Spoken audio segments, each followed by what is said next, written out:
banyaknya orang-orang yang menyembah kepada selain Allah, berdoa kepada selain Allah, meminta kepada selain Allah, datang ke kubur-kubur keramat, ke kubur-kubur Wali Songo, mereka datang bersimpuh di sana, berdoa di sana, minta kemudahan urusan mereka, minta rezeki kepada penghuni kubur, kemudian minta keselamatan, minta jabatan, minta kedudukan, minta supaya lulus ujian, minta rezeki. Ini semua perbuatan syirkun akbar.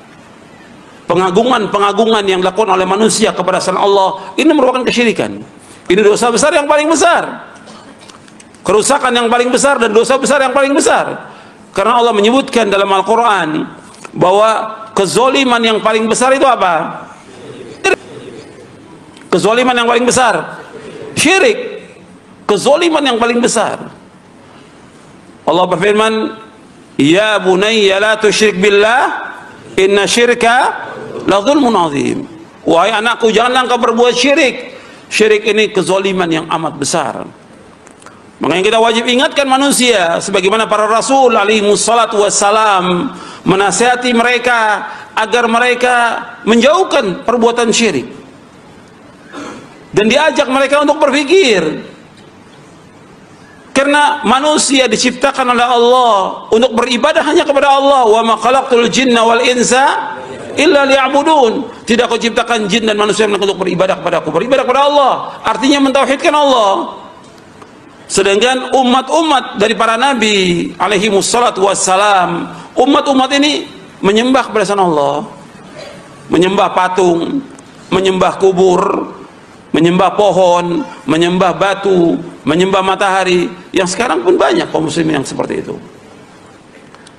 Mereka datang ke kubur-kubur, jutaan orang yang masih berbuat syirik. Kalau antum lihat di kubur-kubur keramat itu, di bulan-bulan tertentu mereka datang ratusan bis, bukan satu bis, ratusan bis berbondong-bondong mereka datang ke sana, bersimpuh di sana, menangis di sana, berdoa di sana. Ini perbuatan syirkun akbar. Dan ulamanya nggak boleh diam, para ustadz nggak boleh diam. Ini merupakan dakwah yang hak. Harus kita ingatkan bahwa perbuatan ini perbuatan syirik, dosa besar yang paling besar. Sebab Allah menyebutkan dalam Al-Quran bahwa dosa yang mereka lakukan itu nggak akan diampuni oleh Allah. Allah berfirman di dalam surah An-Nisa ayat 48, Innallaha la yaghfiru ayyushraka bihi wa yaghfiru ma duna dzalika liman yasha wa man yusyrik billahi faqad iftara itsman 'azima.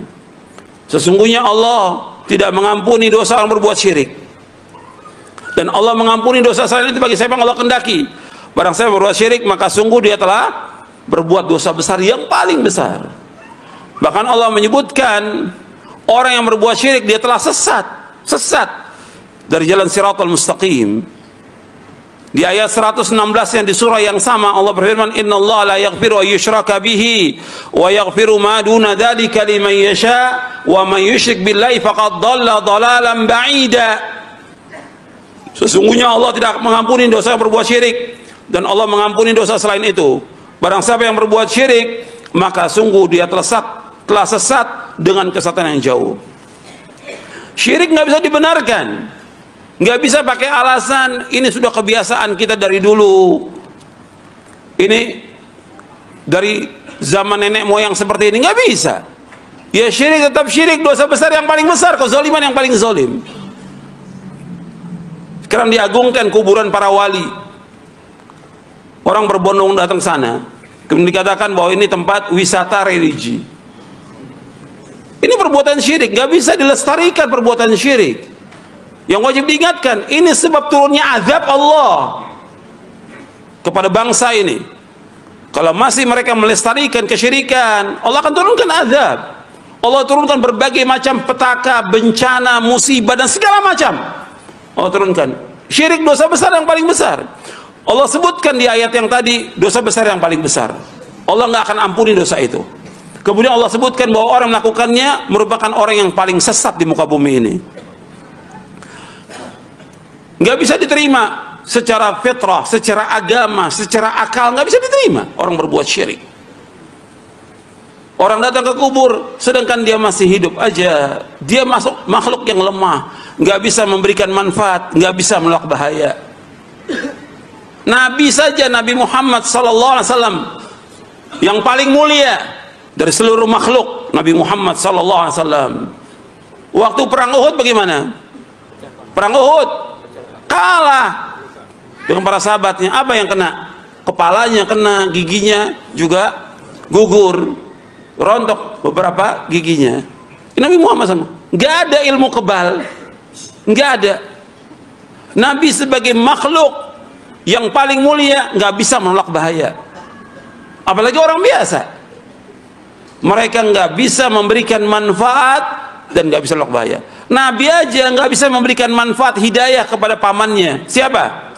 Abu Thalib. Nabi nggak bisa memberikan manfaat hidayah kepada pamannya Abu Thalib. Meskipun Nabi sudah berusaha mendakwakan sampai akhir hayatnya Abu Thalib, nggak bisa. Tetap Abu Thalib mati dalam keadaan kafir. Dan Nabi ingin Abu Thalib masuk Islam, tapi nggak bisa. Karena apa? Semua hidayah taufik di tangan Allah SWT. Jadi manusia nggak bisa memberikan manfaat, manusia nggak bisa menolak bahaya. Yang memberikan manfaat hanya Allah, yang menolak bahaya hanya Allah.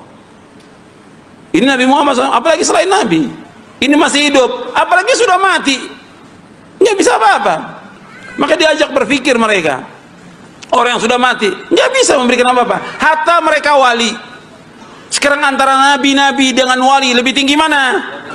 Nabi jelas. Nabi-nabi dan para rasul lebih tinggi derajatnya dari para wali.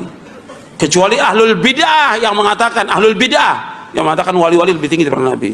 Itu bisa kufur mereka dengan perkataan seperti itu. Kalau menurut Al-Quran dan Sunnah bahwa nabi-nabi, rasul-rasul jelas kedudukannya lebih tinggi dari semuanya. Dan para sahabat semuanya merupakan auliyaur rahman, wali-wali Allah. Nggak ada orang-orang sahabat atau tabi'in datang ke kuburannya Nabi, atau tabi'in datang ke kuburan para sahabat. Nggak ada. Padahal mereka semuanya wali-wali Allah. Para sahabat semuanya auliyaur rahman, wali-wali Allah. Para sahabat radhiyallahu anhum ajma'in. Ini perbuatan sudah menyimpang dari agama. Perbuatan sudah menyimpang dari siratal mustaqim. Perbuatan sudah menyimpang dari fitrah yang hanif. Perbuatan syirik ini sudah menyimpang dari akal yang waras. Nyimpang. Coba kalau mereka berpikir akal, gimana? Waktu dia mati, dimandikan, dikafankan, disolatkan, digotong, dikuburkan, gak bisa apa-apa, gak berdaya apa-apa, mati. Setelah mati orang datang berbondong-bondong minta ke sana.